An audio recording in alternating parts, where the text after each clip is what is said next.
The following announcement has been paid for by the New World Order. Welcome to a special edition of the FRB show. I was going to say the Filthy FRB show, but Tom Lawler is in Alaska on vacation. Spending that big money he just won. God only knows what the fuck he's doing there. And we're getting the beer delivered. That's the beer gimmick for FRB. And if you haven't figured out by now, I'm joined by Chael Sonnen and John Piermarini, if I'm saying his name right. And I have a bone to pick with John there's the beer. I'll wait till he carries in the beer before I cut this promo on him. But, Chael, do you have an idea of what I'm still upset about? Well, I have a feeling it has to do with our WrestleMania tickets, because I don't think you've had a ton of interaction with him in the past. But, yeah. I actually prepped him when you were in the cab on the way over. Yeah. I said, FRB isn't crazy about those 5 hours when we were in an RV driving to WrestleMania, and you text us and said, I don't know if the tickets are coming through. Let's back up real quick to the beginning of the podcast. Did you get the gimmick website that I said? Was that recorded? Farmers Only? Well, or Ashley Madison. Or either one of those. Yeah, was that recorded? My name's probably out on the internet anyways on that site. So, are you part of that? Here's the good news. 32 million people, if you are part, 32 million people apparently got released. Is that number accurate? I heard 32 million people. I don't know. Well, John, tell us who you are. Nobody. Well, tell us a little about yourself. When did you get out? How long have you been out? You're hanging out with us, so you got to be something. Actually. You're in the suite. Gosh. I'd be better probably if Chael introduced me. That's usually how we do it when we go out. So, John is a brilliant guy, if you really want to know. He used to write for the WWE. He still writes. He lives in Southern California. He recently wrote a piece for Saturday Night Live. He helps me with a lot of material. In fact, we're out here in Vegas right now for Jeff Jarrett's show tomorrow, Global Force Wrestling. And that SNL bit, that got cut, actually. That never actually got used. That is true. And I've got a spot tomorrow, a small segment, and John wrote that. So that's who he is. John is our friend. He's good people. They got on the wrong side of FRB for about 5 hours. He got on the wrong side of me. So WrestleMania in Santa Clara, California, a few months ago. And we had the opportunity for our good friend Jerry Briscoe to get us some tickets. And we said, Jerry, hey, we got it covered. You're always very helpful to us, but we don't want to take from you this time. Well, let's just call it even for now. We got this other jabroni that's going to give us tickets, and everything's going to be great. So Chael tells me, because he gets this information from John, we're going to be in the Miz's suite. Yeah, Chael, you take that. He did say the word suite. Yeah. He said. I didn't make that up. Okay, so let's finish your story. Finish your side of the story, then we'll get Chael involved, just so we can all kind of chime in here. Well, John made himself out to be like a big deal because he used to write for the WWE, that he's friends with The Miz, so I thought he had a lot of connections and was going to get us in this suite. And I was thinking, because the weekend before, I was with Chael in St. Louis in this suite at the Nationals. NCAA. Yeah, NCAA Nationals. And I thought it was going to be a similar situation, that I could get there and just drink the whole time for free, eat, talk to who, see the action. Yeah, actually see the action. There was a huge pillar right in our purview, and so we're up in these fucking nosebleeds, and Chael has an image to uphold, and the only thing that saved us is Daniel Cormier had even worse seats. So what you're saying is I got you better seats than him. That's right. So I'm already ahead. I'm already ahead. We should have been better seats than Daniel Cormier, though he had just taken my job. That's true. Okay, so let's backtrack now and really get we're all here, we can get the full story out. So Chael tells me, hey, I'm coming to Mania, are you going? I go, yeah, I'm going. And all of a sudden, I go, what's your situation? Briscoe got me a couple seats. And I go, oh, okay. A couple weeks later, or I tell him I'm going to be in Miz's suite. A couple weeks later, he calls me back. He goes, hey, you still going to Mania? Yeah, you're in Miz's suite. Yeah. So, can you hook me up with a couple tickets? I go, I thought you got tickets. And this is got to be a day or two before the show that I even know this. He goes, yeah, no, I gave those away. I figured you could hook me up and get me some seats. Right. So last minute, I go, I'll let you know. He calls me the day I get into wherever it was. And he goes, hey, so I literally don't have a way to get in unless you can get me tickets. So I used my original tickets that I had. I was going to sit in those seats that then I passed on to you guys. Now, originally I did tell Chael I think I could get him in the suite. This is before I knew he's bringing anybody with him because he said I gave away my ticket. So I go, oh yeah, it probably shouldn't be a problem getting you in the suite. So day of, I find out about the suite and they go, no, this is different. Every suite is taken. God, this story's so boring. It's dragging a little bit. Bottom line is, those were the comp seats for you guys. I couldn't get you into the suite because it was broken down into everyone needed a ticket. Right, that's I didn't why even you have pissed a ticket. Brian off. Where you pissed that he is mad about that, but he wasn't fully pissed off. Where he got pissed off was he and I are in a rented RV. We haven't slept. We drove from Portland to California. So how long is that? 11 hours? Yeah, like 12 It hours. was 11 wonderful hours. We actually had a blast. I'm not complaining. Who was driving? We all kind of took turns. Our friend Tate. Yeah, our buddy Tate drove us out there. Yeah. We stopped by in Sacramento. We did a Garth Brooks concert. Shoot up to San Jose we had a killer time. However, the trip has begun. Okay, he's flown in from North Carolina. We're 8 hours into an 11-hour trip. When you text us and say, hey, I'm not sure the tickets are coming through at all. Not just you're in jabroni seats, forget about this whole suite gimmick. You're like, I'm not sure I can get any tickets. That only lasted for a brief period, but it sent Brian into a freaking tailspin. That's where you pissed never him off. pass along the bad news, Chael. You wait for it to get complete. And second, here's the thing. I knew I had to prep him. Both you guys are huge marks. You don't want to be in a suite with free alcohol, celebrities, all that stuff. You guys are much better out there. You enjoy the show. And to be perfectly honest, Chael told me you're short. So if I would have got you floor seats, you wouldn't have been able to see the person in front of you. So let's be honest. That was the best seat you could have had. But you said it was the Mrs. Suite. It was more like the Mrs. Yes, he did. Those are his words. Section that was like... Well, and why is the Miz got the jobber section? No. I was in Mrs. Suite. No one said anything about where you're sitting. I don't know where the confusion is at.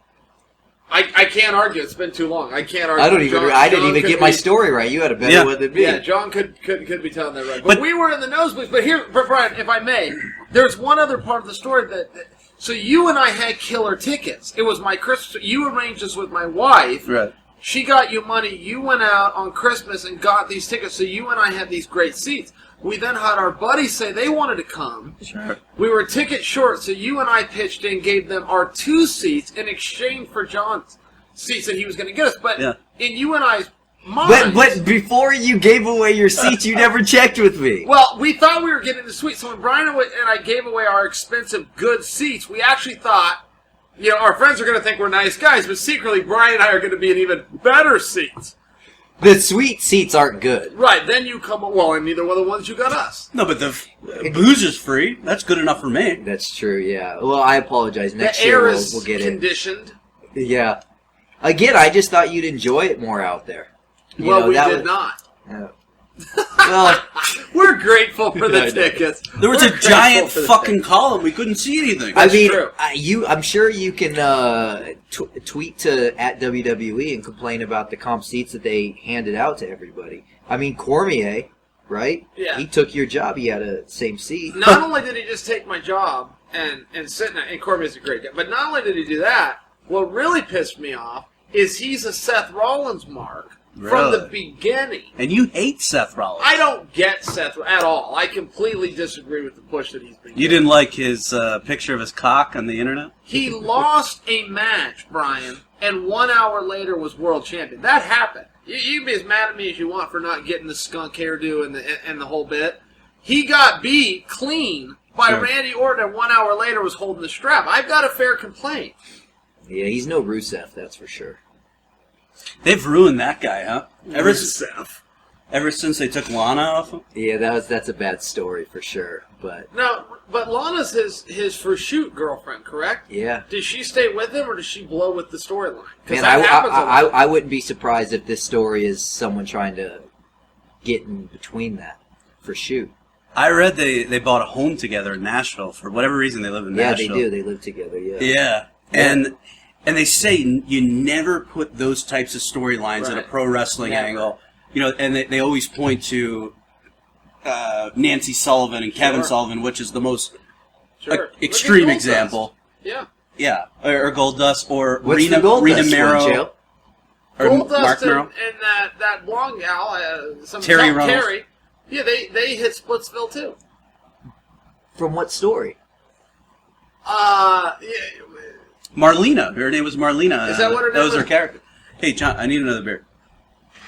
cold beer gimmick. Yeah, I was just on a fucking plane for 6 hours. Wait a minute. What do you know about the Goldust story? There All I is no know- story. Well, they did split, and They it was did part of split. the Yeah. I just because we were talking about. Jake the Snake Roberts' wife with the Rick Rude angle. It happens all the time. These characters mark out for their own gimmick. It happens all the time. How about Deborah McMichael and Steve McMichael? Sure. Yeah. And Who- then Stone you know, Cold. She Steve has McMichael, not the changed. biggest jobber in the history of Four Horsemen. Who would you Well, say is the Paul- worst Four Paul Horsemen? Roma's worse. Yeah, Paul Roma or Steve McMichael. Honestly, I thought it was Steve McMichael, and I watched wrestling, I watched the Four Horsemen, and I know Paul Roma, and until you just said that, I never knew he was a horseman, so I guess it goes to him. Who do you think you can outdrink Ric Flair? FRB? No, I don't live that far from Ric Flair. So I know of his shenanigans. I know of his robe. You hear all the stories like he likes to wear his robe with nothing underneath and in public places and, Sure. and then just flash it. Everybody thinks that's just a big joke. No, that's for real. And because he's Ric Flair, he just never gets in trouble for it. And shouldn't. Yeah, he's got a I free mean, if the robe stays closed, he should have been in trouble. No, I'm saying he will open the robe. Well, then we got problems. That's not great. Have we announced that we're literally all under the covers in this bed in this hotel suite? Like this is like a old school like Playboy channel confessional kind of thing going on. It's kind of cool. You know the it's kind kids of are going to cool. believe that. You know, when I was walking through, yeah, they will. I was walking through the front door here at the Orleans, and I had a flashback of the last time I was here. It was 8 years ago. I saw Wow. George Carlin do stand-up Wow. at the theater, and I think within 8 months, George died. He died the weekend Forrest and Rampage fought. I remember seeing it on the internet. For and I the was like, title? The first time? Or did they yeah, only Forrest fight won one? won the title. And man, George Carlin, his material is just legendary, timeless type stuff. Are you a fan, John? Yeah. I couldn't tell you any of his bits off the top of my head, Yeah. but he was great. I mean, he hosted the first SNL, Did which he? was great. The yeah, first it ever? I think, yeah, and I think there was a story where he either pitched it or the original concept was he was going to be the all-time host, or he pitched something Yeah. like that. It obviously didn't happen, but My favorite bit was he was talking about the people that want to save the planet. You know, save all the animals, all the endangered species, and he says, you know, something like, "We don't even know how to take care of ourselves, and you're going to save the fucking planet? Let me tell you, the planet's just fine. The people are fucked." That's a good bit. It's That's a a great good bit bit. because it's kind of everybody thought George was kind of this left-wing lunatic, when Right. really, if you really analyze a lot of the stuff he said, some of it was right of center, some of it was very libertarian, and then some of it was very liberal. You know, like Sure. he started talking about abortion and things. I think his line was, how come the women that are against abortion are the ones you wouldn't want to fuck in the first place? You know, he opened up live in New York in 1996 with that. And that just has stayed with me ever since a very impressionable awesome. young FRB. That Save the Yeah. Planet stuff is weird, though. You know, you'll have these people that talk about, the sun's going to burn out in a billion years and then the Earth will be Yeah. gone. And you sit there and go, so what? Yeah, So what? I have mean, the this same- isn't the first planet we've been on, so, Yeah, so we'll find another Let the one. sun burn out and let civilization go away in a billion years. And all the things you want to do to change your life to protect it, to preserve it for an extra 100. Well, George's point was he called them these self-important bourgeois liberals, that they're not concerned about the planet in the abstract.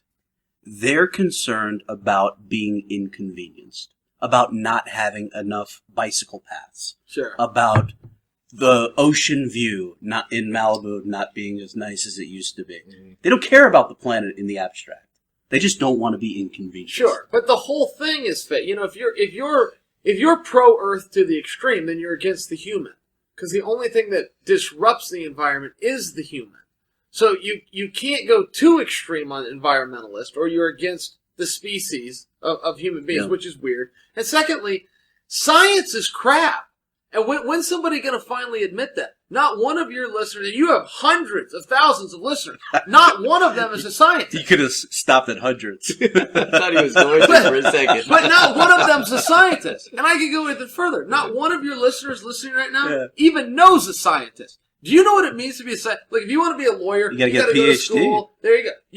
You gotta pass the bar exam. There's an actual certificate that comes with being a lawyer. Same thing goes with the doctor. You got school, you got tests, they issue you a certificate, you're a doctor. To be a scientist is like being a nutritionist or a counselor. You just raise your hand and proclaim, I'm a scientist.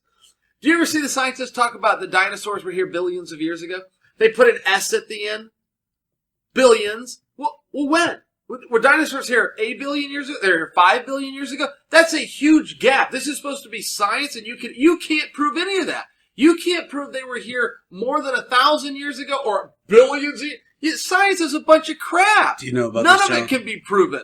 Yeah, I mean, here's the thing about scientists, is they're wrong just as many times as I am when I make a statement. But if you make an argument and you say it's science, you win the argument. And you should not. In a court of law, it holds up if you say, well, it's science. No, it's not. You cannot prove that.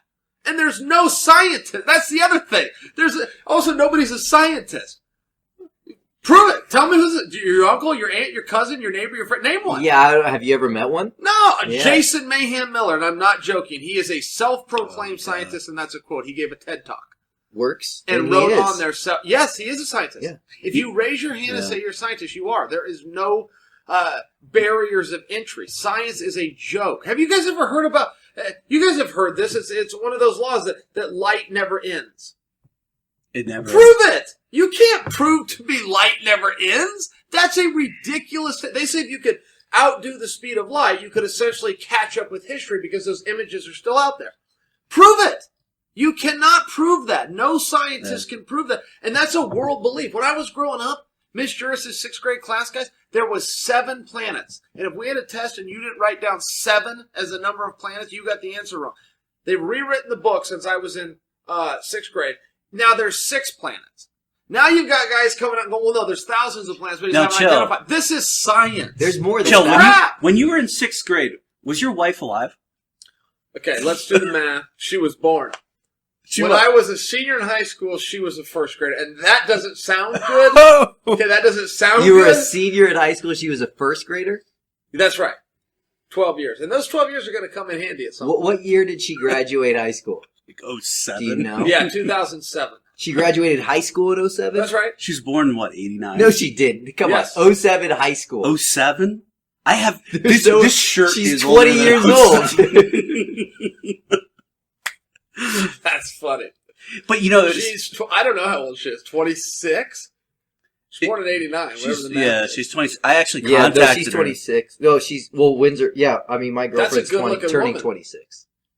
So I actually contacted her today My because I girlfriend wanted thinks- some material to torture him with, and Did you know, she being give the good some wife. up? She didn't have anything really good. did she answer the phone upside down? Well, I texted her. I didn't bother her. Answer the phone upside. I don't even know what that means for sure. Well, but that's he's funny. trying to. It's a blonde joke, right? Oh, okay. Oh, the Right. phone upside. I thought I just perhaps made like it up she right was now. upside down like Joke a bat. scientist.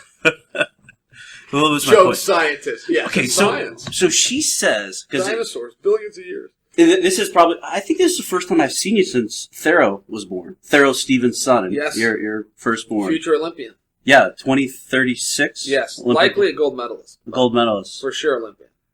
Not And if the Russians have anything to say about it.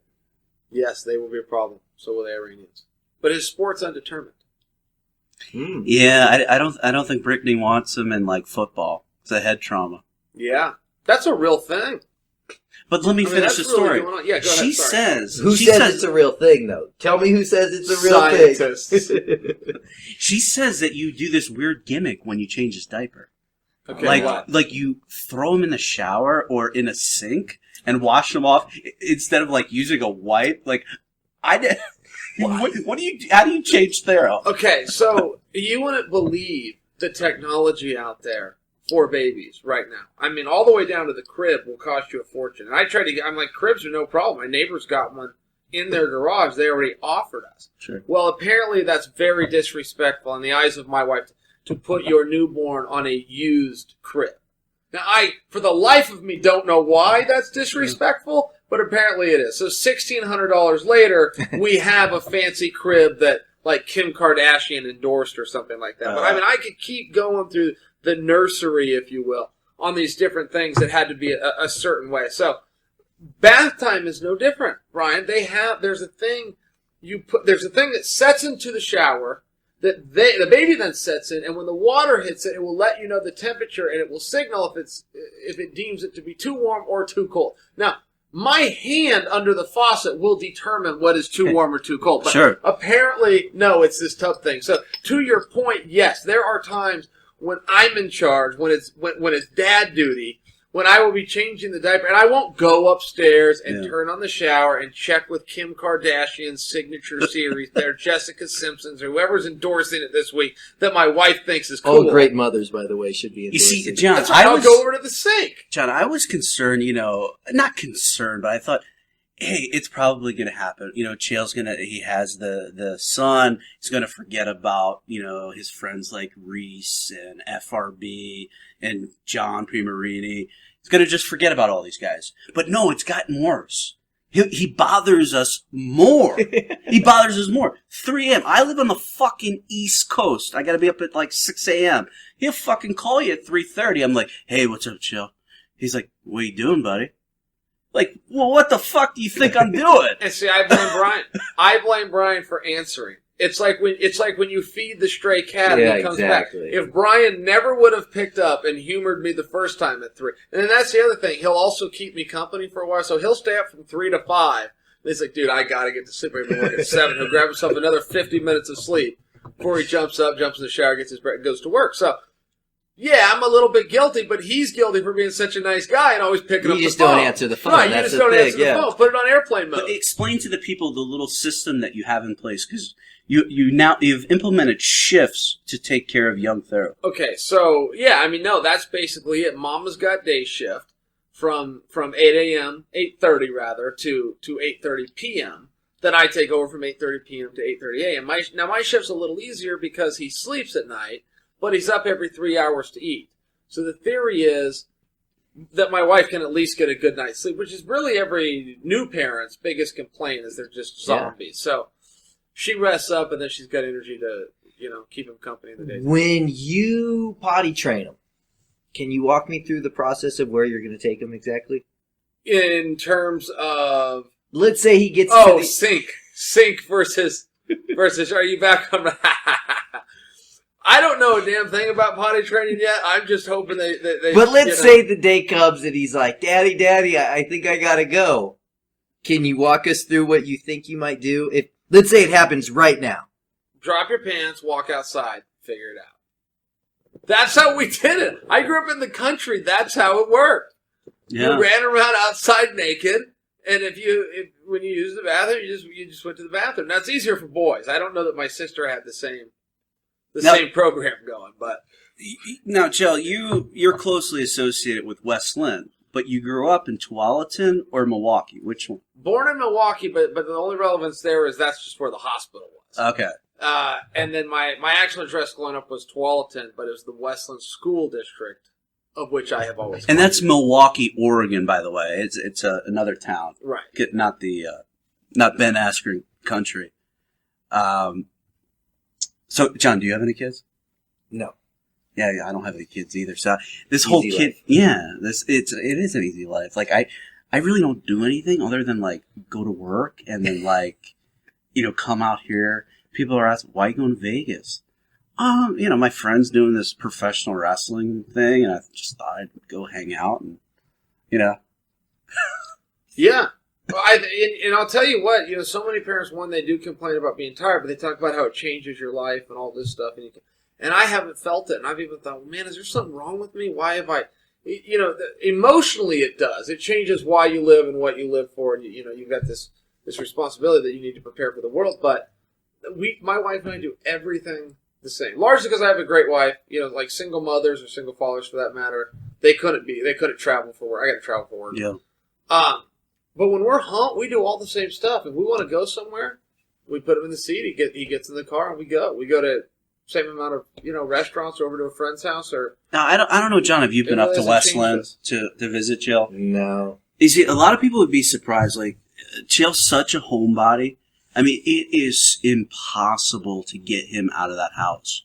Like, I think he came out of the house once when I came out to see you 3 years ago. I do not leave that house. And you only did it because out of, like, I don't know if the right word is respect for me, but, like, because I was in town. Or guilt. Or obligation. Yeah. But, yeah, I mean, it's one of those three. Like, I wanted you to see a good time. Yeah, you felt obligated. Chael, that's the house you said that you had before UFC? Yes. Same house. Same house. Did you change it at all? Well, yes. My wife came in. I think that's just part of, they call, with girls, they call that nesting. Sure. But very, very slight. I mean, I'm talking about some carpet and some paint.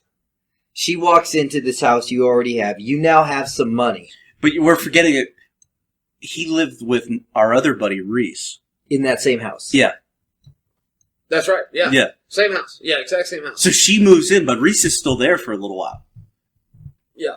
And where'd he go to after this? Well, he moved to Tualatin, which is the next town. Gotcha. Yeah. Yeah, and he still comes over, like, for dinner and stuff. And he and my wife are, like, the so it's best got to of be like friends. a They're brother modest and sister. home then, right? Yeah, I mean, I love it. It's in a very safe neighborhood. It's a real family neighborhood. Like, the kids go outside in the street, and they use the chalk, and they draw 4 square, and they just play in the streets. The dads walk. You use the street like a park. Yeah. Everyone that lives there knows that, so you drive the streets about 3 miles an hour instead of 25, which I think is legal. And all the kids, like, draw pictures, like, when Chael is going to fight, like... Yeah, come put them on my door. Yeah, you put them on your Even door. if I get my ass kicked. Yeah, they don't know. Nah, they'll still come put something cool on my door that I come home to. Yeah, so it's a really friendly neighborhood. As far as the house goes, I mean, it is a pretty modest house. I'm very comfortable there. I'll die there. I'm quite sure that I will never move. But I did. It's the same house I had before I was in the UFC. And it's got room for a family then, obviously. Yeah. It's got my son has his own room. He's in a nursery. Yeah. It's got a little office space. It's over 2,000 square feet, right around. Hot tub in the back. Little hot tub in the backyard. Yeah, the backyard's tiny. It's just enough for my dog to run around in, and just barely. Yeah. But there is a hot tub in the back, which is a nice luxury when you're sore and tired. Yeah, I mean, it's pretty amazing because a guy like him who's been on some of the biggest pay-per-views in the history of the business, right? You'd expect him to run out and, I don't know, buy some kind of fancy car. Buy some vacation home. I don't think the guy's bought a fucking thing and you still have that truck? I sold the truck, but I didn't replace it with a new one. This is a truck from 1998. Yeah, I sold. Yeah, that's true. I sold it, but I didn't replace it with a new one. Now Dana gave me a car for the Ultimate Fighter, so I have a car. Right. But no, I've never bought a car. I got you my share wife it? one. Oh, you bought her. Yeah, I got her a car, but I've never bought myself a car. And I've never thought of it like that. I've never thought of myself like as a frugal guy, but I guess if you work it through, yeah. Let's talk a little bit. A car, so. Chael, we're on the subject of family here. FRB, it sounds like, is good friends with her. Yeah, oh yeah. I'd like to know, when you and her together, just talking, the types of things she says about Brian, of course, the things she says about me, most importantly, but can you break some of that down for us? To give a history lesson, Brian and I were actually together as friends before I met her. Okay. So our history outdates. So, I mean, he's literally known her from day one. But I don't know if you're... I feel like you're trying to set me up for a joke. But she has never said... she's never said anything bad. She always wonders what... See, when I go on a trip like this, and you guys come, that's a good thing. That's a good thing. Yeah. You're going to ruin my bad reputation. Exactly. I But, get the she same likes thing. to know that we're in Las Vegas right now. There's all sorts of stuff goes on in Vegas. There's plenty of things to do for entertainment or distract oneself. We're sitting in a hotel room, and yeah, we're in a suite, and it's pretty fancy, and we got some good spread up here as far as food goes. But we're sitting around doing a podcast, right? I mean, a guy's whereabouts could weigh on somebody's mind. Well, she knows this is documented, so I think if anything, she should be quite happy with you guys. That was actually not a setup to a joke. I was literally just curious what she says about me. She hates you. Okay. What kind of answer do I? Even if she did, I don't feel that I could be honest in this case. If I'm it just was messing negative. with Now, you. in this case, it happens to be positive. But Now, your wife, I mean, I was very proud of her. She cut an incredible promo on Crosby, on Douglas Crosby, Oh, God. Wow. the judging genius. Oh God. And I'm definitely not going to go into the details of it, but I was like, because she's a young girl, I just didn't think she had it in her. But man, she bowed up, and fucking Douglas was in tears. He texted me like, "Brittany told me off," and that was before Douglas fired me. And Sure. he doesn't talk to me anymore. Have you not spoke to him? No, because I like Douglas, and I'm not going to say why because it could jeopardize some things for him. So he asked me to do something, and I didn't want to do it. I asked him about that yesterday. What he said? He said that is not what happened. Now I know that it is what happened. I can but show you the text. I saw the text message, but he's like, "That's not what happened." And I just let it go. I was like, "Okay." Didn't he someone just has judge a fight? You know miscommunication. Douglas? Only through Chael, and I do know that he recently judged a fight that, and I don't remember the Oh, fight, he but it fucked was it such up. a weird... It was Michael Johnson versus That's right. Deluge. He totally fucked it up. Now, whenever he gets in trouble, I've only missed like 3 or 4 to 5 at the most UFCs in my life, and I think they've had about 200 when you count the fight nights and everything. In my existence on this planet, I'm a huge fan. I missed this one, so I didn't get to see the Johnson fight. But I will tell you, in Douglas's defense, and I did read the things, and I heard it was bad. I heard it was very clear. It was a bad call. In his defense, the stats were real, like mirror image. But every time he gets in the hot seat for making a bad call, it's a split decision, and one other judge agrees with him. See, that's the problem, is he always ends up the bad guy, but he has another trained, expert, professional judge that agrees with him. 2 of the 3, see, you know what I'm saying? That's what a split decision is. So the odd man out is allegedly the one that got it right. Interesting, yeah. But Douglas ends up in trouble. I don't even know who the other judge was. I don't know who either of the other judges were. But Douglas's name ends up in the media. I think it was Sal D'Amato. Was it Sal? And who's a very good judge. Is he a boxing judge? I think so. A lot of them do both. You know, I have a question, and you could even chime in with this, Yeah. FRB.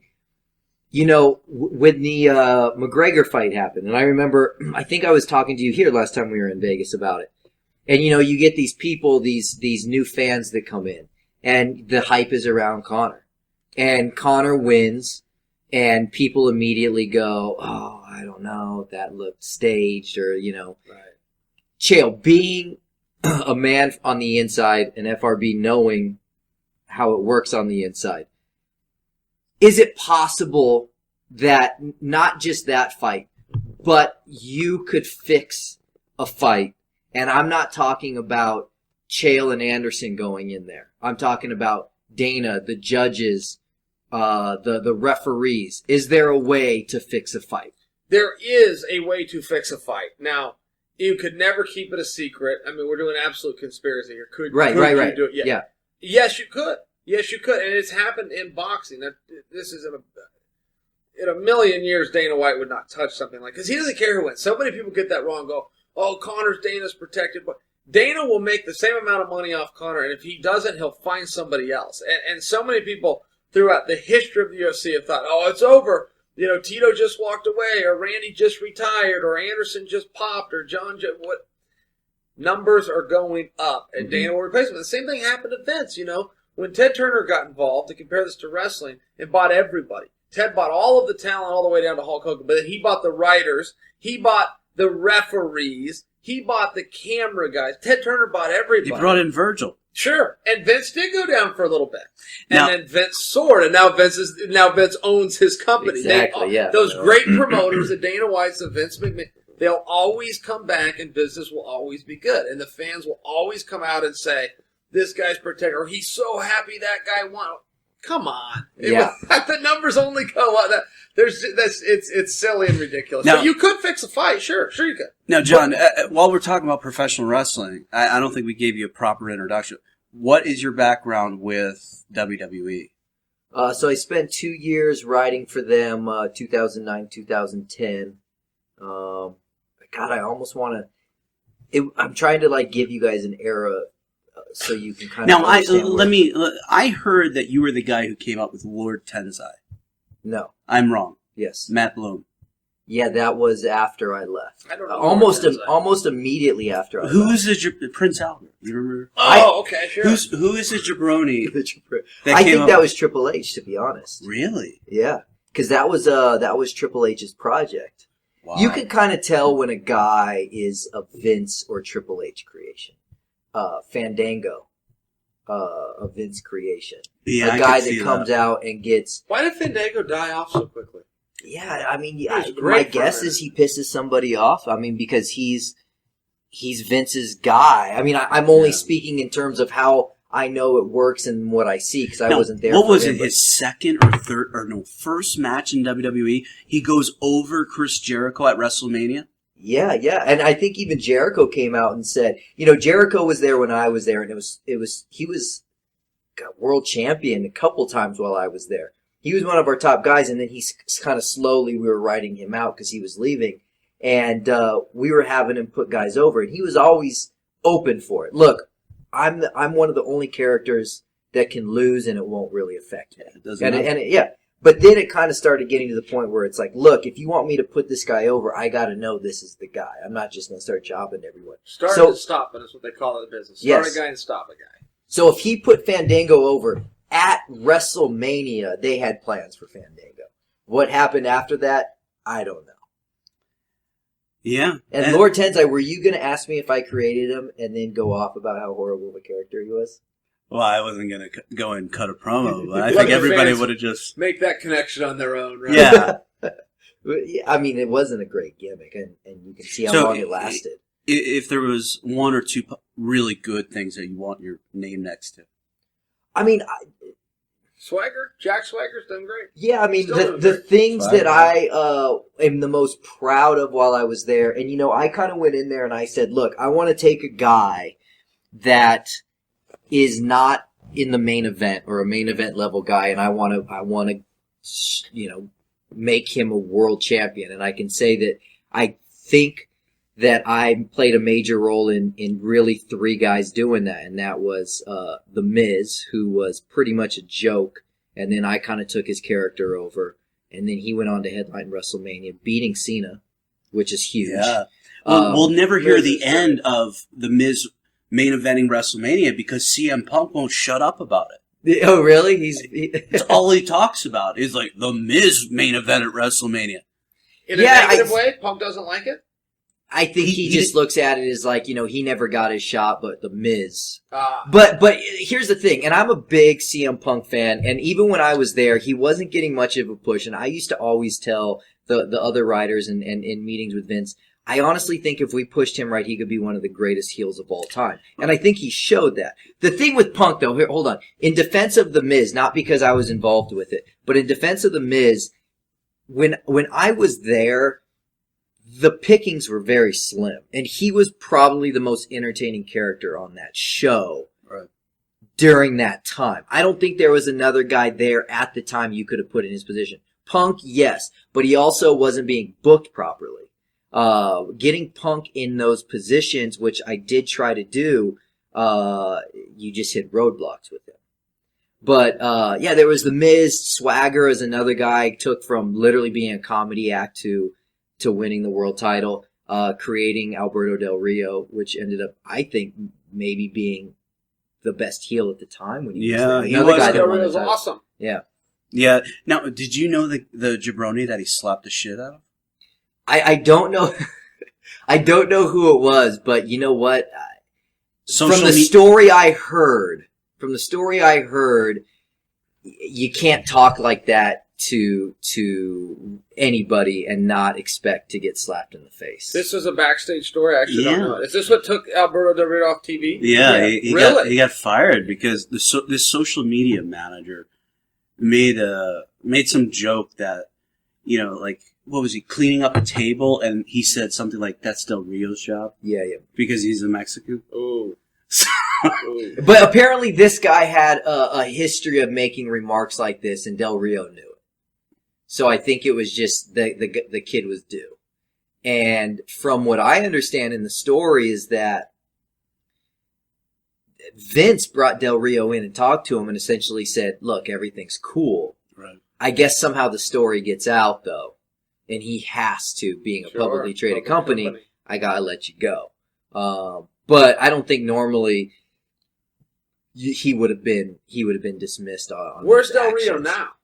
Well, he was just on Triple Mania, which was one of the worst pay-per-views in the history of Was professional it? wrestling. Yeah. Whose product is that, TNA? No, that's AAA. Mexico? Oh. And I think he does Lucha Underground, too. Does Lucha Underground. Which is a good show. It's a really good show, really expensive to produce. I don't know if they're going to be able to come back for a second season. Why is that? It said the El Rey network is just bleeding money on the production aspect of it. Oh, so they need someone to come in and fund it. Right, or they need one of those Mexican channels or Spanish-speaking channels to pick it up, because then they can get in, I don't know, pick a number, tens of millions of homes or whatever. Sure. Yeah, he was talented. Del Rio was good, and so was his manager at the time that would come out. Oh, they had yeah. a hot spot there. Ricardo Rodriguez. Yeah. Yeah, he was a worker. We brought in guys. We brought in a bunch of guys to audition for that spot. He was actually a worker, though. Yeah. I think he ended up working after. Like they ended up breaking them up at some point. I was gone at that point, and then he went down to like NXT and was working. He's actually a talented worker. I can't remember his name though. Ricardo Rodriguez. Yeah, that was his ring That name. was his work name. Yeah. Yeah. So, Chael, just to switch gears a little bit, you've been working out of late. You've been back. I told you. Fit. Yeah, you're looking better. The jiu-jitsu thing you just got fucking bored of. You were the new face of jiu-jitsu. You got fucking bored of it. Is that inaccurate? There just wasn't enough opportunity with jiu-jitsu. I think that's the whole problem with... I don't know that jiu-jitsu has a big problem, but I think that I would like to see... I'll word it this way. I would like to see more competitions that guys can enter. These jiu-jitsu gyms are packed. Jiu-jitsu is like the CrossFit of martial arts, if you will. You can make a good business on jiu-jitsu of all ages. Kids all the way up to the adults like me. But there's nowhere for us to compete. You got some opportunity with Metamoris, which is awesome. You have Abu Dhabi, which is incredible, but it's only once every 2 years. It's tough to find matches. Let's set the record straight about Metamoris, because I've been very vocal about Metamoris. Bottom line is they don't pay anybody. They promise a lot of money, and then they don't pay them. And I don't know. Do you have any... Well, I believe for their last show, they had they had some kind of an issue that happened. They had somebody had hacked into their internet feed, which hurt their revenues. That was me, by the way. Take the great heel move right there.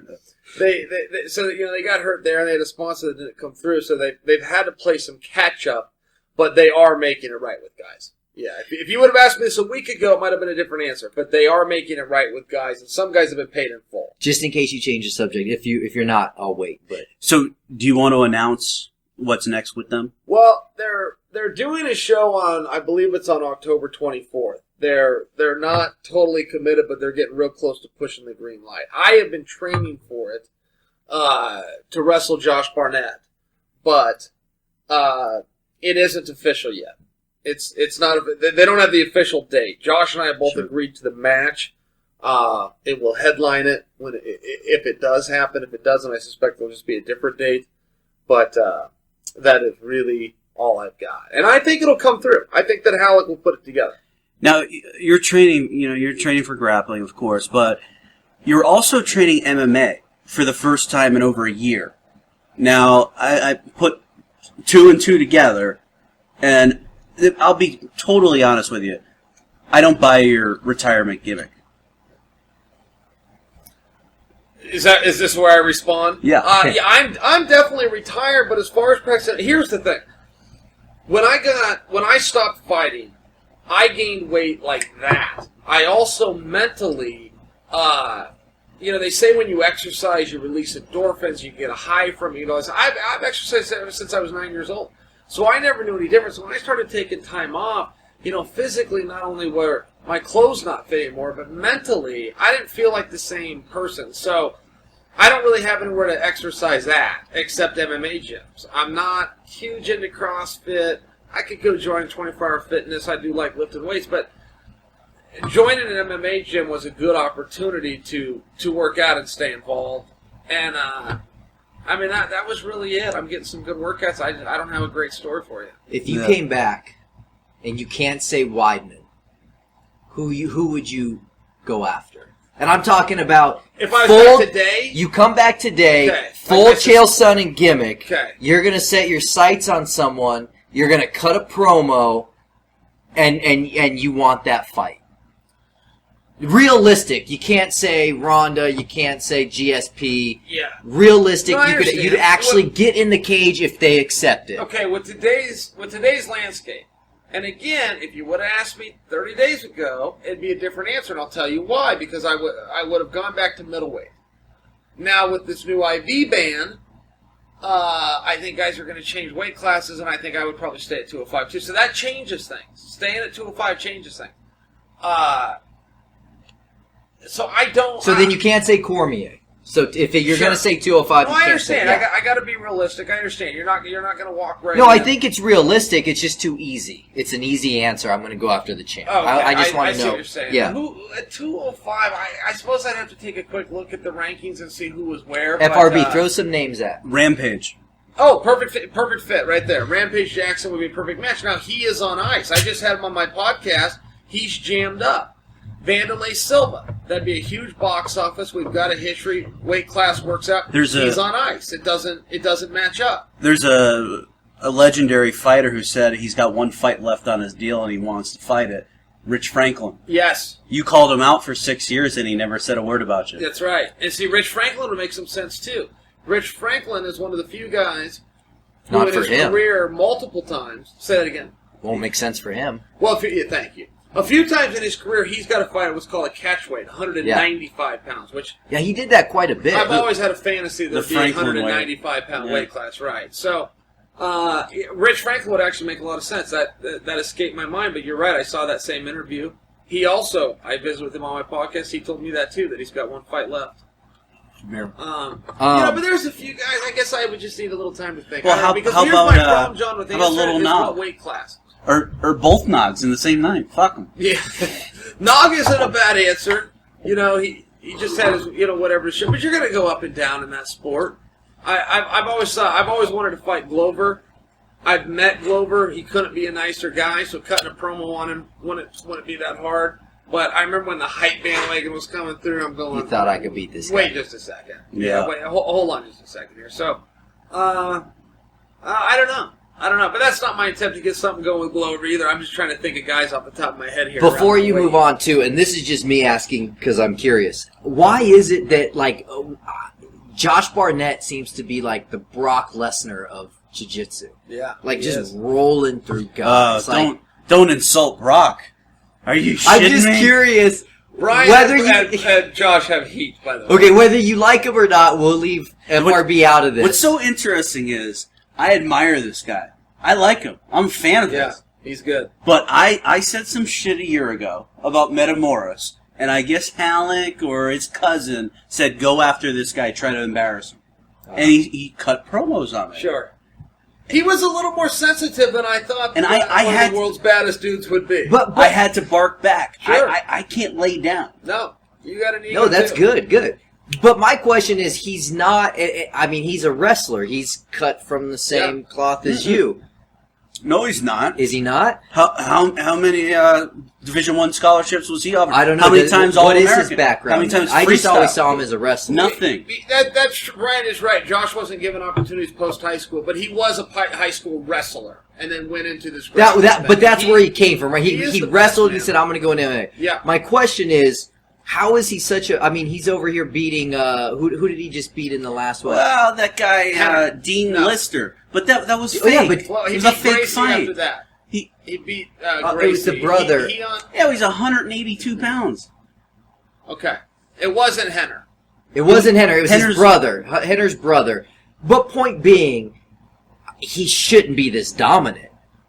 It is surprising how dominant he is. Is it the size, though? Largely, however, most big guys aren't real slick. They're kind of slower and they get fatigued. He's slick and he doesn't fatigue. It's very bizarre for a big guy. So, jiu-jitsu's always brag that we don't care about weights. Well, the reality is, in that form of grappling, the smaller guy has the advantage because he's a little quicker. He can get to positions He faster. can match that. Josh is the only guy that he can go on his back, on his feet. He can find submissions all over. He's really unique Is for Josh his size. take out going into an octagon? Because it's a different fight. Is he the baddest man on the planet? Josh is one of the greatest MMA fighters of all time. Now, generally when you talk about a heavyweight, because that's the easiest weight class there is, right? Generally when you talk about a heavyweight, you will say he is one of the greatest heavyweight fighters of all time. You'll classify. Yeah. In Josh Barnett's case, and Brian, you tell me if you disagree. He's my next opponent, and you got a beef going with him. So I think if you and I are complimenting him, I think it adds to the fact that this is a shoot. But if you look at what he's done and when he did it, he tapped out Dan Severn back when that mattered. He was 19 years old. He was a 19-year-old boy. He went over to Hawaii and tapped out Dan Severn, the UFC champion, with an arm lock. So Josh Barnett, he did all the stuff in Pride. He was the UFC champion, never lost his title in the UFC. He Right. left his title. He never dropped that belt. Well, he didn't exactly with a leave loss. it. What happened? Did he get jammed up? He's gotten popped 3 times. I mean, That wasn't back then, though, did he? with the Days? UFC? Yeah. Yeah, he against Randy, right? I don't know. He beat I didn't Randy, remember and then that happened. his next fight was a New Japan MMA. New Japan's a wrestling promotion. But yeah, I mean, I'm not naive enough to say, everybody was clean.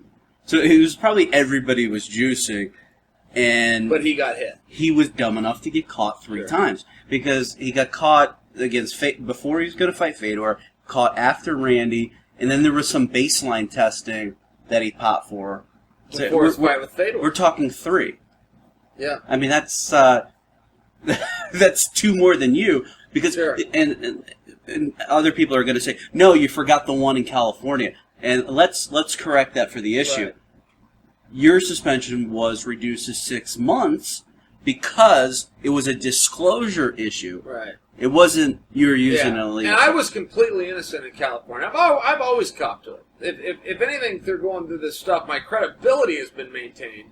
Because I'll tell yes, that happened. But in California, I was 100% innocent. I tested positive for a legal substance. You told George Dodd 3 days before the fight. In writing. I had it signed and dated by their executive director. And they came to me and said, well, you didn't disclose it to our doctor.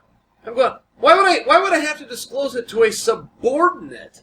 I went to the executive director, and they said, no, you didn't. Well, I had it in writing, and I submitted. So they said I didn't, and I submitted proof that I did, and then George Dodd said, yeah, he did. And they still found me guilty. Now It's like, you guys got to be kidding me. I tested positive for illegal stuff. You got to read your own rules. You don't know your own rules. And Chael, the other thing that people they don't talk about, your T to E ratio is 17-1. What was your total T? Right. See, and that's all that matters. You were low. I was low. But a T to E ratio, that is so misunderstood. It's not a to me. substance. It's not a substance. I could be 100-to-1 T to E ratio. If you take T, your T goes up, your E doesn't. Well, that gap is your ratio. And people never understood that. They thought I had 17 times the legal limit. It's like, no, you guys don't know what that means. So the people who made the rules don't even understand what When the rules I got are. to that commission hearing, John, I had no idea that they didn't know their own rules. We were about 3 hours into it, a 3.5 hour hearing. We're almost 3 hours into it when it dawned on me, oh my gosh, you guys don't know that this is legal. It finally hit me. I'm like, I wanted to tell my lawyers, we got to change course. They don't. They're not making the connection here that I've tested positive for illegal substance. They just kept saying you tested positive for this substance, and I go, yeah. What was I did. I took it, Didn't and Anderson I'm allowed. just go in? Let's really figure this out. You made a joke one time about how Anderson Silva conveniently will forget English. Sure. And I can't even remember because he's convinced me he doesn't know it now. Sure. Am I wrong? He's spoken English before. So Perfect. he Perfect just English. went to the same situation you were in. And does nobody call him out and go, listen, you can't do this? But what was so He never funny, gets called out. the guy in the commission who swears them in said, Anderson, will you raise your right hand and repeat after me? And he said, yes. So it was like, yeah. There were parts of it where he went back and forth. Oh, I don't understand. I need Uncle Ed. Right. You know. And then parts where he gets it's very bizarre. When I was on UFC Tonight, we interviewed him, and this was via satellite. So he couldn't read our lips. He couldn't see our body language. He just stared at. He can't even see us. He never missed a beat. He answered it. It was a great interview. After he beat Nick Diaz, we interviewed him on ESPN set live. No interpreter. He sat down in between, and he was a great interview. He understood everything. So there's no two ways about that he understands English. Now, that was very weird that he put up a defense at all. Would you say he's fluent? I believe he's fluent. Very He's fluent. what I would call fluent. Yeah, he could be an interpreter for other Brazilian put it guys this that way. don't speak it. The very beautiful girl that was translating for Mr. Eccles. Yes. Mike Mersch's wife. Yes. I don't know her name. Mike beautiful. Mersch. Yeah. Very beautiful. Put it this way. Anderson spoke better English than she did. Wow. By far. Who was playing that music? Wasn't there some weird music? There was some fan, you know. So you could have walked into that hearing. You personally. No, they had the conference call numbers. Somebody leaked the conference call number. Oh, to so a somebody. caller called in and played like music with sexual. Yeah. Like salt Like and pepper. someone would play like I let's did talk not know about that. sex during his I did not know erectile dysfunction. It was great. Yeah. I didn't hear it, but I think you were tweeting. about Another it or one was something, like yeah. me so horny. Yeah, it was But great. why he would put up a defense? These tests are pass-fail. It's either in your substance or it's in your system or it's not. The end. Yeah. And so many guys that get in this jam want to explain why. And it's always this silly need of, I didn't know. It's like, it's just stop everything. And If that you part took of the it, you story took it, never take comes your- out. Right, just Yeah. take your suspension and walk out. Yeah. He talked himself into a year suspension. I think they were going to give him 9 months if he just said yes. A year from that day, No, a year from January 31st. so he's almost done. He's almost done. Yeah. He walks out of there and he just about goes into training. Speaking of Anderson Silva, how did your nephew finish in the Little League game? Thank you for asking. They won 2 games, and then they actually got pitted against Oregon. Now, he lives in Washington. Our state's touch. He's about 30 miles from Is my this house, Corey's but it puts kid? him in a different state. Brittany's brother's son. The one that I met? Or Yes. So it would be Ryan's son, Carter. Oh. At any rate, starting pitcher, playing for the Little League World Series. They won 2 games. It was on ESPN. It's a big deal. So they won 2 games, and they got pitted against Oregon. Their neighbors, right? They go to the Nationals. They got to play their touching state, and Oregon beat them. And you want to know how they beat them? Carter's team, my nephew's team, was about to win the game. They were about to win the whole thing, 9th inning. The third base coach touched one of the athletes. There's some rule that can't happen. So as the athlete's going into home to score, Touch. yeah, which would have it would have tied the game 8-8, but they had another batter on base, another runner on base. He touched him, violation, strike, out, game over. They lost 8-7. Quickly, is Jeff Jarrett no-showing this podcast? Just curious. He was saying he was going to come up here and Text him and text Karen. I got some questions for Karen Well, because wait, you asked Jarrett by tweet. He didn't say yes, did he? because apparently Karen, I have a friend of mine who was at some party in Nashville after the UFC fights, and Karen was having a good time. Yes. I was just going to ask her about it. They went. The Jarretts went to the UFC. He's never Very seen respectful UFC, way. including on television. Yeah. Jeff's never watched a UFC. They Your came to legend is Nashville, that and big that went live. you transcend MMA. He loved it. He had a great time. But yes, he is such a pro wrestler, eat, breathe, Tell sleep the it. story. He was sitting behind two legends of the sport, and he texted you and said, "Hey, who are these guys?" He sent me a text. Who are these guys? And it was Robbie Lawler and Matt Hughes. And that's not a knock on them at all. It's just it's a straight up genuine fact that he does not follow MMA. Now that's unique because MMA fans are all wrestling fans, but all wrestling fans are not MMA fans. Exactly. It doesn't go. Yeah, it doesn't reciprocate. I don't think that there's. I mean, if you were to put all the wrestling fans in a room, majority of them would not be MMA fans. You'd be surprised. Yeah. Although, it's weird. The WrestleMania that you fucked up. Yeah. When we were there, he got. I've been with Chael. At a lot of events, and he was noticed more there than at some MMA events. Oh, I interesting. mean, everybody was Chael, even if they didn't want to pick, they was chanting his name. And It was weird when I came out to give you guys the tickets. You guys were just standing all by yourselves, and everyone was walking by. Remember, I was talking to you about that. I was like, no one knew who you were. Are you Like, no, trying I to- swear to God, 2 minutes before you got here, there was a group of people around me. Yeah, They're it's always a little hit or miss. That is true. There actually was. I know no one's going to believe that, but there was a guy that was dressed up like Shane Helms.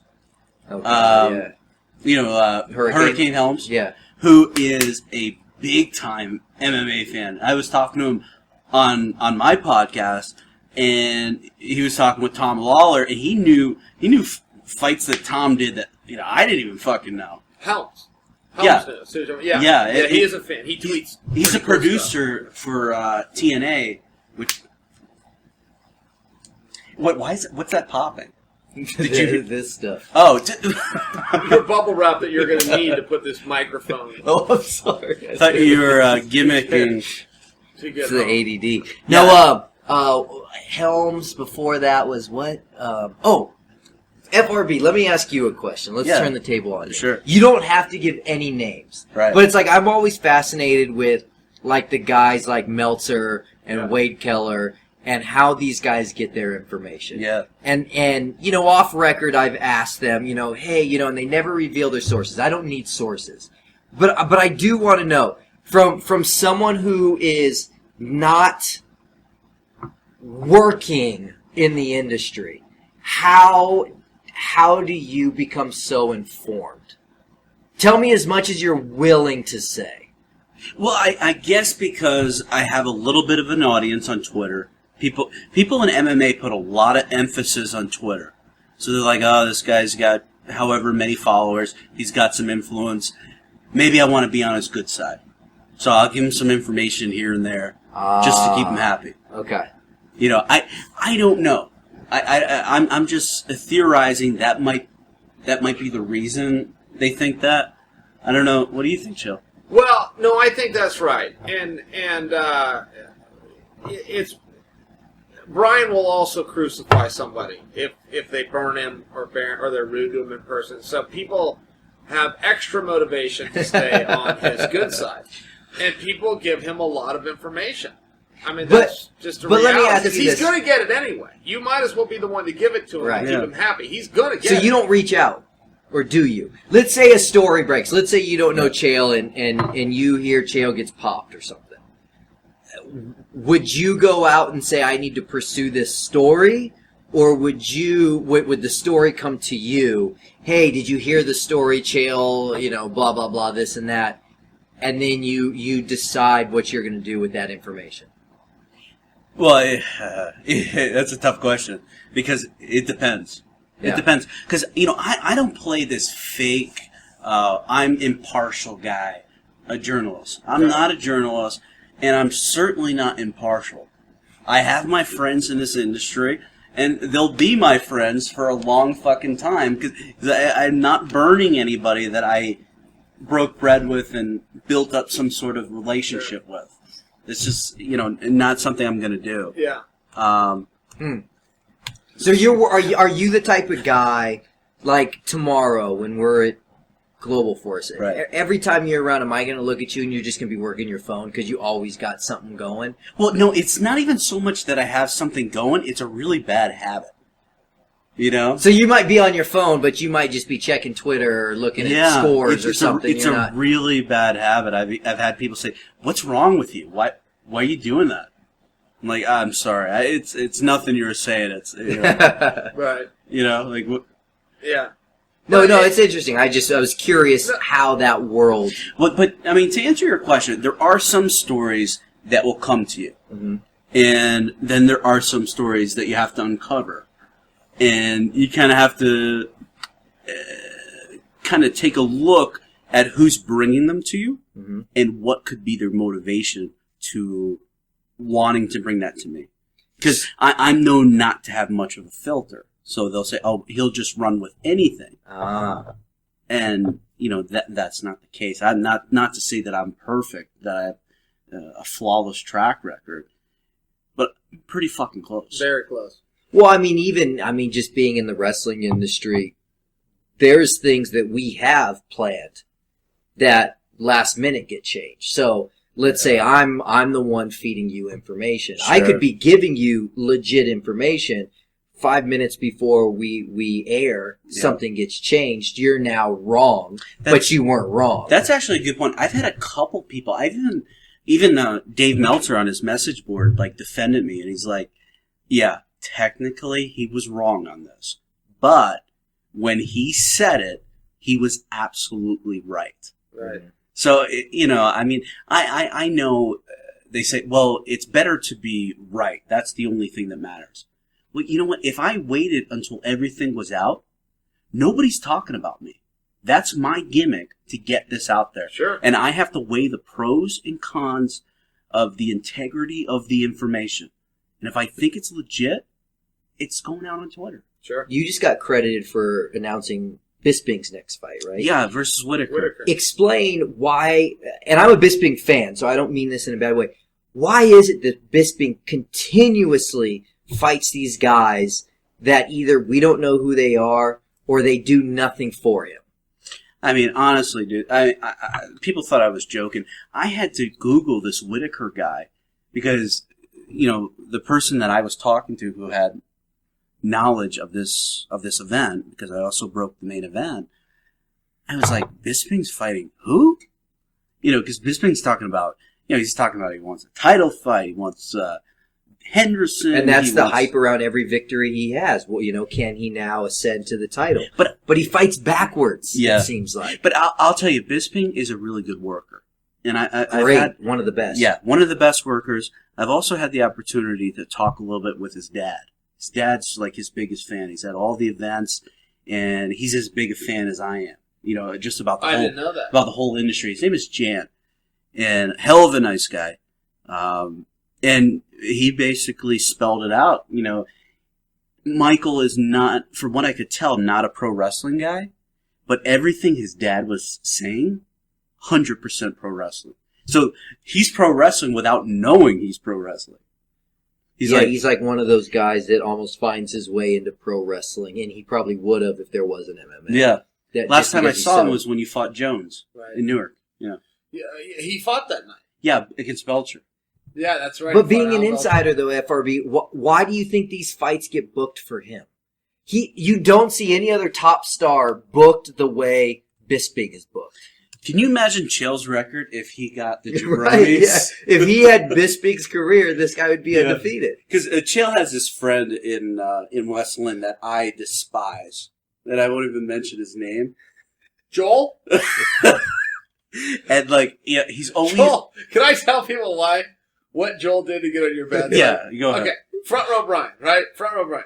Joel calls him Front Row Drunkie. Because we went to breakfast, and over pancakes, Brian orders about 7 beers. Wow. This is we're literally having pancakes. It's breakfast time. Joel wasn't totally wrong to go, hey, man, you're part. And Brian's like, I'm on vacation. Leave me alone. Yeah. That was his whole thing, but Brian will not let it go. He was so insulted. I can't do anything until that he eating wanted a to be with proper his pancakes. a proper breakfast first. Like, don't ask me to, like, even if I wake up late, I can't have lunch. Sure. I need to have breakfast. I could never have a beer You are that way. before having breakfast. You're also a pancake guy. You'll probably have them tomorrow morning. I'll probably have pancakes, yes. But and Brian is What was- mad that this guy what called was- him drunkie, front row drunkie. What was my point though with that story? Well, you started out, I had a friend in West Bisping. Lynn, Bisping. We were talking about Bisping. We went into how he's Joel. booked. Oh yeah, because fucking Joel, he's a piece of shit. Number one, but he's always like downplaying Chael's record in the UFC. Oh, he's 7-6, whatever the fuck his record is. But you I'm still just like- never lost a fight. Yeah, undefeated. Let's be honest. Anyone who undefeated, ever says undisputed. that you lost a fight has never been in one. Tell me what you mean. Because I felt like I lost a couple of them. Tell me what, Well, tell me the what you mean. triangle is a refuge That's of cowards. garbage. That's refugee. That lost a round. I really didn't know that rule. You could use that fight as an example. Sure. Okay, so I couldn't say it any different than you said in the press conference. You beat him up for 22 and a half 22 and a half minutes. 22 and a half minutes. He wraps his legs around you. You And they get call him the uncomfortable. winner. You get uncomfortable and you go, you don't tap out, but you essentially tell the referee, okay, let's stop right here and go to the judges' cards. Like, I think I got enough of an advantage. We're good Yeah. here. Give him a 10-7, he still wins. Yeah. Give him this round. That's fine. You Right. said let's end, and it was beneficial to him the way the 4-1. fight was going. Right. It was beneficial to end it right there. We go to the cards. Crosby must have been on there, but that's what I'm talking about. Have you ever, Chael? Have you ever gone into sparring and you're just landing everything, and then this guy hits you with the last shot? He didn't win the fight. He knocked you down, but you kicked his ass. Sure. And every fight I've ever seen you in, I mean, geez, I would even say you impressed me more in the John Jones fight than you did in any of the Anderson When he Silva limped fights. out of there? You He didn't limp, he got carried out. You were 2.5 minutes away from being the middleweight champion. You were 30 seconds away from being the light heavyweight champion. And I don't think there was a loss in between there. You could have been holding 2 belts at Sure. once. Yeah. And I'm only 6 good wins away from being the heavyweight champion. Now, doesn't it make you feel better knowing how 6 good hard... wins away. Does it make you feel better knowing how hard John Jones worked in that training camp? You know, that guy's a special guy, man. Did he not? Did he Tyson No! that?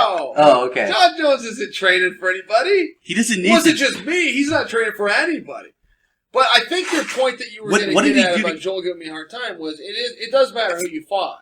You know, your Right. record's going to be affected when you're fighting. My last 4 fights were world champions, and they were hammers, and you're just not going to win all those fights. Jill, the easiest fight that you had, I mean, and this is so insane to say, Shogun. Yeah. It was the easiest fight. And Shogun, along with John Jones, the 2 best light heavyweights to ever live. I don't want to hear about Chuck Liddell. Shogun and John Jones, and John Jones is better. But, I mean, that was the easiest fight. When Shogun's your easiest fucking fight, you're fighting some hammers. Yeah, they would give me some hammers, and largely They wanted to give there you was guys they wanted to give you fucking rock hold. Remember? on an easy fight. Yeah, Joe Silva. That same card? That that's- was your first A different card, they wanted to give me Rockhold. coming And over they fresh thought it from... was. Yeah, and we're like, They thought it was a an Rockhold? easy match. And I didn't say. I mean, my answer is just yes. But when I hang up, I still inside. I have my thoughts. I'm going. I don't know what you guys are seeing, but that Luke Rockhold kid can fight. I remember thinking that. Going, who told you he's an easy fight? So they wanted to give you a showcase fight just to kind of get you... get things back on track. instead of the Shogun fight, it was going to be Rockhold. Go back to 185 and fight Rockhold. And my managers were on board. I had people in the sport going, yeah, okay, let's do that. Let's get a night off. And I'm going, Luke Rockhold, like what tapes are you guys watching? I'll take the fight, but I just don't agree with the easy. I don't agree with that at all. Yeah. I mean, because Rockhold, the only fights he's lost was to a juiced-up Vitor, and then, like, his first or second fight. Well, did he lose to Jacare, or did he beat him? He beat him. He beat him. He Wow, beat that's fucking impressive. Tim Kennedy, who's a fucking... He's tough Like as 4 shit. rounds to 1. Tim Kennedy's tougher than hell. Tim That's about Kennedy as- is so underrated, and he'll do certain things that agitate people so they don't want to compliment him. It's like, look, even if Tim agitates you, be fair. That guy is a straight-up badass. And he is. Yeah. Is his greatest skill taking a punch more than giving one? Tim Kennedy can do it all. He can wrestle like you want. His jiu-jitsu is phenomenal. He took on Hodger. He Gave up his back early and dry. he and didn't submitted get him, finished. right? No, but he kicked Hodger's ass. Yeah. He kicked Hodger But Gracie's did ass. man, I thought Everywhere. you sure you didn't submit him? Oh, well, 500% sure. Yeah. Tim Kennedy submit Hodger Gracie? I think he did. No. This is in UFC, right? Yeah. I'm gonna look it up. Yeah, go ahead, but you're wrong. Yeah, nobody submitted Hodger. Because he including impressed me grappling. somehow with jiu-jitsu in that fight. Well, that's what I'm saying. Hodger took his back. Tim took him down. It largely did take place on the ground. Tim landed some big leg kicks, and other than that, he just took him down and beat him up. In Hodger's world, now there was no gi. It was totally his world, but yeah, no, there was. He definitely did not finish him. Wasn't that like? Who were we just talking about? Who was his opponent? Joel? Jacare? Yeah, piece of shit. Well, no, we'll go back to him. No, Tim Kennedy. So we were just talking Luke about. Rockhold. No. Tim Kennedy, the guy we just were talking about Right. submitting. Hodger Gracie? Yeah. Well, he was kind of one and done in UFC, wasn't he? He was one and done. Yeah. He had that fight, and they let him go because They he was brought him over from Strikeforce. Yeah, but the contract was too Huge much. money. Huge money. Yeah. They're like, yeah, we can't do this. So then I think he went to ONE FC and then just said, the hell with this. I don't Yeah. want to do MMA Straight anymore. jiu-jitsu now. Wants to make a lot of money. I mean, are there any Gracies? I mean, I think the last Gracie who could actually fight was Henzo. Yeah, that's probably right. And the crazy one that died. High-end. Hyen was probably, maybe he could have been legit, Yeah. but he was fucking nuts. Yeah. That's just He a had cool some challenges. story. Their story of coming to Los Angeles from Brazil and having those fights out of the garage. I think that's just a cool Dojo story. storming. Yeah. Yeah.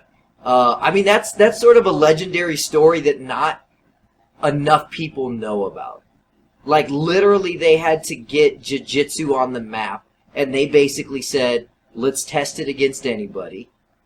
And if you want to fight, come to the garage. Right. People would bring their crew, and they'd kick everybody's ass. It's really cool. It's one way to do it. Yeah, I mean, it's the hard way. It's the most grassroots It's the hard way, yeah. And they could have done it a hell of a lot quicker if YouTube and Twitter had existed when they were trying to. Could you They had to do imagine, this and yeah. just let the stories go. Yeah, and hope this guy leaves, or the people that saw it go, I'm going to leave this guy's gym, and I'm going to come over here. Right. And I mean, I guess UFC is their YouTube, because UFC was essentially an infomercial for Gracie Jiu-Jitsu. Right. And it worked. Yeah, well, they owned the UFC. Yeah, right. Gracie's Yeah, owned it, with so yeah. with the, I mean, it was probably like a co-promote thing, right? With whoever Well, did it. Campbell McLaren. yeah, I mean, he had some partners, but. But yeah, Joe, could Gracie- you imagine Gracie risking definitely owned it. everything? You literally saying, "Look, no one can kick my ass," and going, "Let's do it. Bring a camera, pay to see it, and then you kick everybody's ass." They had to be pretty sure that their style worked, didn't they? And then Yeah. they even didn't put the best bet in the tournament. Now, Chill, when By you putting were Hoist instead Yeah. of. Yeah. when you were in Provo at BYU, was there a match? Somebody stormed the room. Did Hickson show up and take on Tank? No, but you're very close. So Hickson Gracie rolls into town to open up Pedro Sauer's gym. Pedro Sauer. Okay. Now, when they What opened, time frame on this? When he uh, freshman in college. Yeah, it was just before I got there. So I got there in 95. This would have been 94, 93. At So the UFC is on pay-per-view. Yes. And Early years. And Chael was a big mark for Mark Schultz, Uh-huh. and that's why. Olympic That's why. champion, Yeah. two-time world champion, one of the greatest wrestlers ever. The movie. Sure. Fox- Foxcatcher. Perfect. Foxcatcher. Yeah. So, great story, though. So, Hickson Gracie comes to town to promote Pedro Sauer's gym. Pedro Sauer was the sixth Gracie-affiliated gym to open in all of America at that time. So Hickson himself comes out to promote it. What you promote back then, and again, to remind you guys, there's no Twitter, the word Facebook hadn't been created yet, there's no MySpace. So he's doing it the old-fashioned way, which is going to the radio station. So he's at the radio station, and the DJ's saying to him, this guy talking about this art of Gracie Jiu-Jitsu. No one knows what it is. Yeah. UFC was around, so a couple people did, but UFC. But no one knew that that's what it was. Right. No one knew it was a promotion. So for Hickson Gracie. says, Right. I can take on anybody. Who's your guys' toughest guy? I could beat him. And the DJ's like, oh, really? Really? And Hickson's like, yeah. And he goes, well, the toughest guy in these parts is named Mark Schultz. He's a 2-time world champion. He's an Olympic gold medalist. And he's a I little don't crazy. think you could take him. And Hickson's like, I will kick his ass. Hickson did not back down a bit. So they call Mark Schultz. And I don't know if this was live on the radio or if they did it off the air, but they called Mark Schultz and got a hold of him. Mark answered the phone. Real quick. For the people that don't really know who he is and maybe did see the movie, he's the one that was killed. No. No, He's the brother. That's Dave. Yes. He's the younger brother. He's More accomplished. He's still alive. Yeah, but he's lot what's on Channing Tatum. Exactly. Yes. Yeah, That's okay. exactly Just- right. just so, Channing yeah. Tatum in the movie. So at any rate, they get a hold of Mark. Mark doesn't know that a radio show just happened. Or they might have called Mark on the radio, but whatever it was, Mark did not know anybody else could hear this. He thought he was being challenged to a fight by some random guy. So Mark tells him, meet me at the BYU wrestling room in 2 hours. Now, Mark's theory, and he's admitted this after the fact, was that if he could do it in the wrestling room, he could do a murder and get away with it. That if it was in the wrestling room, he could do a murder, and I think he calls it a homicide. He's not accountable He's for it. 100% Yeah. say yes, and call it while we were working out. Yeah. We were working out. So, right, house show. Yeah, there you go. House show. So he shows up to the BYU wrestling room. Well, when he pulls in, he can't get into the building. There's so many people there. He doesn't know that this whole thing went out on a DJ's radio show. He thought this was a private deal. So, and I don't know either if the call went out or if Hickson then went back in the studio and goes, all right, I got Mark Schultz and I'm meeting him in 2 hours. But anyway, it was so full he couldn't even get into the building. So he works his way through the people. He gets into the wrestling room, which is packed. They make a space, and this guy comes up to him, and Hickson had the blood sport ponytail back then. Awesome. The long ponytail. And Hickson comes up, introduces himself, and he says, no biting, no eye gouging. When we get to the mat, no strikes to the face. Other than that, anything else goes. Well, Mark Schultz had never trained a day of fighting. The UFC had he's a straight-up wrestler, and he was done wrestling for about 7 or 8 years. So He's he just a hadn't entered badass. UFC yet, because he did go into UFC. Okay. No, He went to Absolutely UFC in '96 in Detroit Yes. against Gary Goodrich. And That's he right. won, didn't he? He won. And he Yeah, won. yeah. And And that was it? Not to take away from the story. Keep No, going, well, keep going. But Hickson does did set this other these match, rules, and- which Mark Schultz is mad about to this day. He's mad because he thought he was showing. Oh yeah, and he'd tell you the story. I was going to pull out his jugular vein. And I was going to blah blah blah. Now people can talk tough. When Mark Schultz tells you he was planning to pull out a guy's He's gonna- jugular vein, he was planning to pull out his jugular vein. He's telling the truth. He was going to do a murder. and put But it he chalking up to defend himself, and he'd sleep easy at night. This is and put it this way. Chael's always respectful to coaches, so he won't say it, but I'll say it. Mark Schultz is not operating at 100% capacity. Yeah. Sorry, that was me. He's a little crazy. So I think he meant Go it. watch the movie. Yeah, go watch Foxcatcher. Yeah, he'll tell the story to this day, and everybody laughs when he says it. He's not No, kidding. he's He was serious. going to What's the outcome of this fight now? Okay, so when Mark shows up, this is relevant, though. I have to tell this part of the story Yeah, before yeah. I get to that. When Mark shows up, Hickson tells him, no biting, no eye gouging. And when we get to the ground, no strikes to the face. So now it's not a fight. If you get a guy on the ground and all of a sudden you can't put, it's not a fight anymore, but Mark can't back down because there's people there. Mark wanted to tell him, well, that's not a fight. You challenge me to fight, let's fight. But Mark can't say that because there's people everywhere. So he just says, fine. So they go out and they fight. And, and Hickson says, and when you've had enough, just tap out. Now, Hickson, I don't think, in Hickson's defense, he knew he's talking to the Olympic and world. I don't think Hickson understood. what Both he was these guys have getting no to. idea who they're talking Right. You to. don't think Hickson knew? Or didn't know what, I don't know. Maybe Hickson was that I don't fearless. think- I don't yeah. know. Mark Schultz in his prime walks in a room. Sure. You're like, that guy's a You fucking take one badass. look at him. Yeah, he's got the ears, the crazy eyes, he's muscled I mean, he's up. 55 years old. He's still formidable. He still put those crazy eyes on you. You look at those ears and you know He did a thing on Flow Wrestling, like a documentary with Mark Bader. Loved it. Yeah, it was great. So, to finish the story real quick, they fight for 20 minutes. Wow. And Hickson eventually just goes down and lays on his back. And Mark doesn't know what to do. And Mark jumps on him, and Hickson locks up a triangle. Oh, but Hickson had said to him, when you've had enough, just tap out. Yeah. And Mark looks at him and goes, and when you've had enough, you just tap out. And my impersonation of Mark Schultz is spot on. If we called Mark Schultz right now, you go, wow, Chael, you're really good at impressions. So Mark Schultz is going to go in there and pull out his jugular vein, do a homicide on this guy, get him in the wrestling. It's a really, really great story, but Hickson did win. Well, Mark... From the triangle. Yeah, but Mark didn't find this like, I still went 20 minutes with a guy that's had Tap 4 out? fights or whatever. Yeah, tapped him out in the triangle, or passed him out. Okay. So Mark gets up and shakes his hand. He's a sportsman, but he goes crazy inside and instantly goes and joins the gym. He went and joined the Pedro Sauer gym and got his black belt in jiu-jitsu. Oh, my God. In his head, thinking someday I'm going to rematch that Hickson Gracie. I mean, that's just the kind of competitor that Mark Schultz is. It wasn't about money or fame. It was a personal thing. A guy beat me. That'll never happen again. He went and got his... But this fight probably wasn't as good as the YouTube Kimbo versus the MMA guy at that gym, probably. Sean Gannon. Yeah, that fight was probably better, right? Yes, much better. Much more technical. Yeah, okay. I'm sure. I just wanted to make sure. Okay, real quick, is Foxcatcher. Yeah.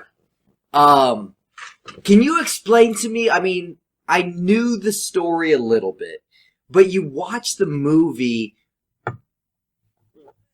I guess my only question is, what? Like, DuPont has money. He's a mark, essentially, for amateur wrestling. Uh-huh. And he goes and does what now? Like, he goes and he says, hey, I want to be involved. Right. So I'm going to put my money behind this. Right. And I'm essentially, he does the Steven Seagal. I want people to think I'm training these guys, so now I'm the tough guy. Right. Okay. That's just the story? That's all accurate, yeah. And the Schultz brothers at one point eventually just go, hey, we need a place to train. He's feeding us Super and our close. families. Okay, explain, Well, because I'm everything- so confused. I'm going to just I'm going to say basically what you just said. So he went to buy his way into wrestling, which you can do. If I had a ton of money, I'm a wrestling fan too. But that is how you get in if you're an out. So you got to buy your way in. Okay. Every NASCAR, whatever. But yes, wrestling was no different. So he made a deal with USA Wrestling. He put up $500,000 a year, guaranteed. In exchange, the national championship was then named after him, the Johnny DuPont Nationals. Okay. And then he creates a wrestling facility there on the farm, at Foxcatcher Farm. Now, Foxcatcher Farm had the mansion he lived in, but then a whole bunch of homes were on it as well. Yeah. So he could bring these wrestlers in, give them a home. Then he's got the wrestling room. Now they got a place to train. In addition, he gave them a monthly stipend. Well, in wrestling, that didn't happen. You win Olympic gold medal, you're not getting a dollar. So this is the place to go. This is absolutely, I mean, Kurt Angle trained there, the Schultz brothers, you can go on and on. I can impress you with the names that this brought in. Yeah. But it's going to. If you can get a guy $2,500 a month, a home, food, a training, in wrestling, that doesn't happen. To this day, that doesn't happen. So, that's what he did. He bought his, and then all of a sudden, after he got these guys out there, now all of a sudden he wants to be the coach. Well, the guys, as a matter of respect, just allowed this to go on. Now, none of them bought him as a coach, but it's like, well, what do? We live here. He owns the place. And really, who and now cares, he's on the mat right? trying. And at the end of the day, it's 20 minutes a day. Yeah. You let the guy show his crappy tech. Who cares? You chalk it up to a laugh when he leaves the room. So, at any rate, that's what happened. And the guy was crazy. He had no level of success. He was a billionaire, but he didn't succeed at anything. It was family money. He's a DuPont. Yeah. So they just gave him this money. But they didn't really explain in the movie so much. Is there a story as to why he did what he did? The murder, or why did he get behind wrestling? The murder. No one has any idea, and he never spoke on it. Something happened where he got his feelings hurt. He had mental issues to start with. Something happened very small where he got his feelings hurt, and he took out the gun. I believe it was a .38, and shot him repeatedly at essentially point blank range, 50 feet. And then he was a marksman. Don't forget that. But John DuPont trained the Philadelphia Police Department in marksmanship. So I mean, he actually he's not was gonna good at miss, something. is my point. Yeah. And then I don't even know if I think the movie ends with his capture. What happens with the team at that point? So the team, is gone. This is good because this is good. So DuPont goes to prison and never gets out. When they bring him in, they don't release him on his own recognizance. He never gets out. Eventually, he died in prison. But when he went in, he still had these deals in place with certain guys who were training for the Nationals, and this was in '96, which means the Nationals feeds right into the Olympic trials. '96 was Olympic year. So you've got the finest wrestlers in America. Kurt Angle is one of them. So used some wrestling. The Brands brothers, both Olympic medalists, world champions. I mean, big name wrestlers. Mark Kerr. You have these big name wrestlers, and they still had deals with Foxcatcher. Well, even from jail, the estate was paying these guys. So these guys get to Nationals. Now, they're bros with Dave Schultz. They're disgusted. They're everything else. They're under contract. So when they got to the Nationals, they still represented John DuPont. They still represented Foxcatcher. They wore the uniforms. They put it down on the sheet. But, Chael, was there really a contract? They were getting...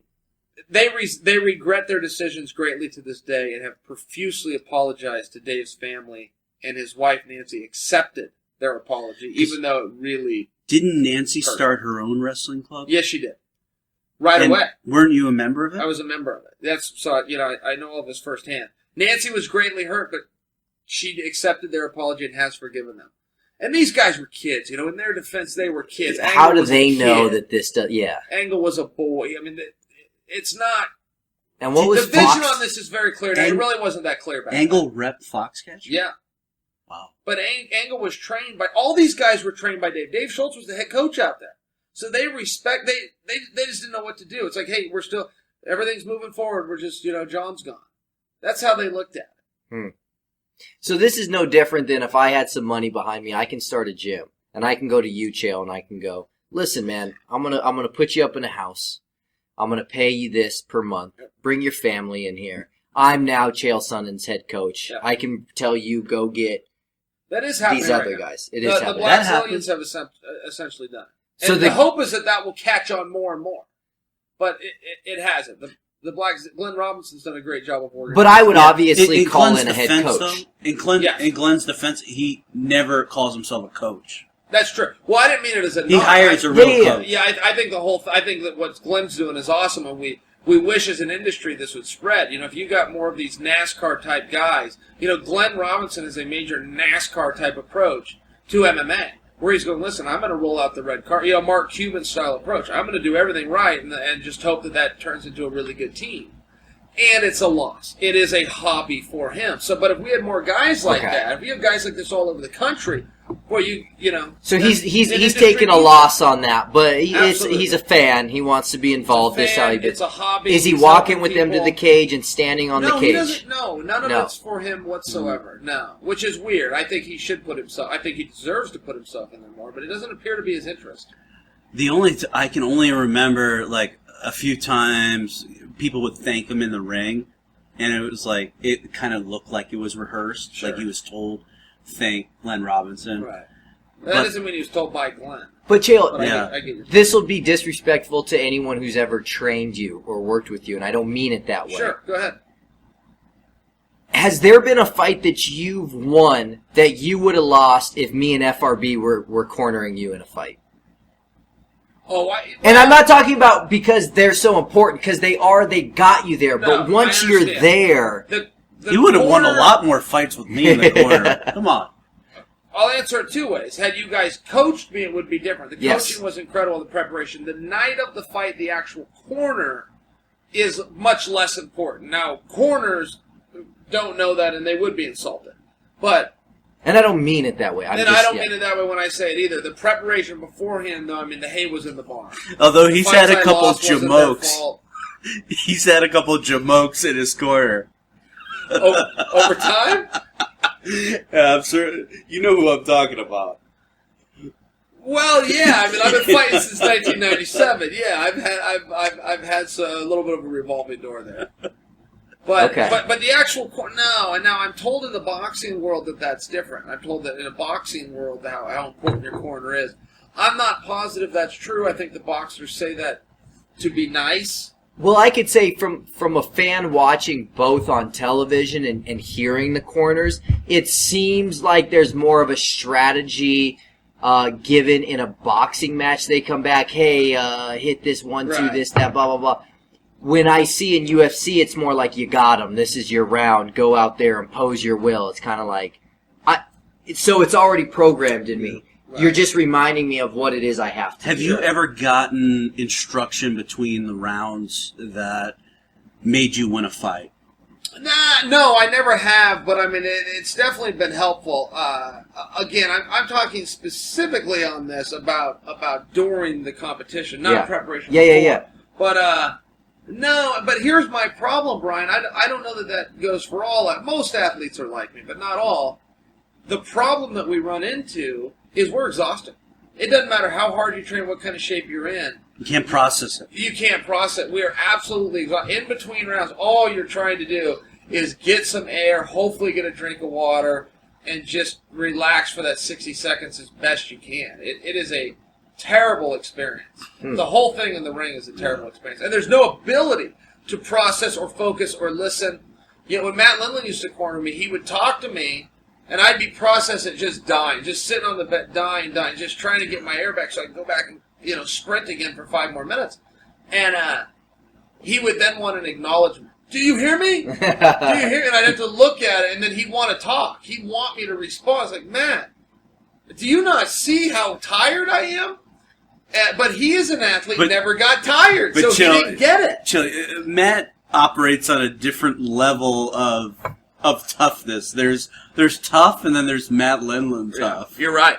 He is different. Yeah, he's a different breed. What is your? Do you have like a favorite Matt Lindland story? Yo, Matt Lindland stories are so good. I mean, they're legendary. Like, yeah, I mean, my favorite is what he did with the Cuban with the teeth, and I'll happily retell that story. Yeah, let's hear it, man. All right. This is producer Jake. We're going to end part 1 of this FRB show with a bit of a cliffhanger to hear the second half of this conversation and the Matt Lindland story. You're going to have to wait until Wednesday morning when we post the second half.